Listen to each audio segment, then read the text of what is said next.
रावण को हमेशा 10 सिरों के साथ क्यों दिखाया जाता है? क्या यह सिर्फ दिखावा है या इसके पीछे गहरा रहस्य छिपा है? रावण के 10 सिर उसके जीवन के 10 अलग-अलग पहलुओं का प्रतीक हैं। आइए जानते हैं उन 10 पहलुओं के बारे में जो रावण के व्यक्तित्व का हिस्सा थे। 1. धर्म। रावण ने अपने जीवन में धर्म का पालन किया। वह एक महान पंडित और शिव के भक्त थे। उनका धर्म की ओर झुकाव उनके एक सिर के रूप में दर्शाया गया है। 2. अर्थ। रावण ने माया और भौतिक संपत्ति के लिए संघर्ष किया। उसका साम्राज्य और समृद्धि उसके दूसरे सिर में दिखाई देती है। 3. काम।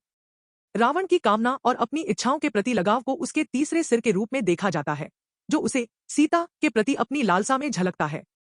4. मोक्ष। रावण ने हमेशा मोक्ष के लिए तपस्या की और भगवान शिव का भक्त था, और यही उसकी चौथे सिर का प्रतीक है। 5. ज्ञान।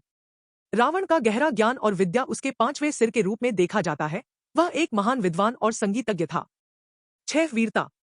रावण के वीरता और साहस को उसकी छठे सिर से दर्शाया गया है, जब वह युद्ध में सदैव अविचलित रहा। 7. शक्ति। रावण की अद्भुत शारीरिक और मानसिक शक्ति उसके 7वें सिर का प्रतीक है। उसने भगवान शिव से महान शक्तियां प्राप्त की थी। 8. अहंकार। रावण का अहंकार और आत्ममुग्धता उसके 8वें सिर में समाहित है। यह वही अहंकार था जो उसकी हार का कारण बना। 9. लक्ष्मी। रावण के विशाल राज्य और समृद्धि को उसके 9वें सिर के रूप में देखा जा सकता है, जो उसके भौतिक सुख और संपत्ति का प्रतीक है। 10. भक्ति। रावण की भगवान शिव के प्रति भक्ति और श्रद्धा को उसकी 10वीं सिर से दर्शाया गया है। वह शिव का एक परम भक्त था। रावण के सिर हमें यह सिखाते हैं कि ज्ञान, शक्ति और भक्ति का सही उपयोग करना चाहिए, लेकिन अहंकार और घमंड से बचना चाहिए। क्या आप रावण के इन पहलुओं से कुछ सीख सकते हैं? अपने विचार कमेंट में बताएं।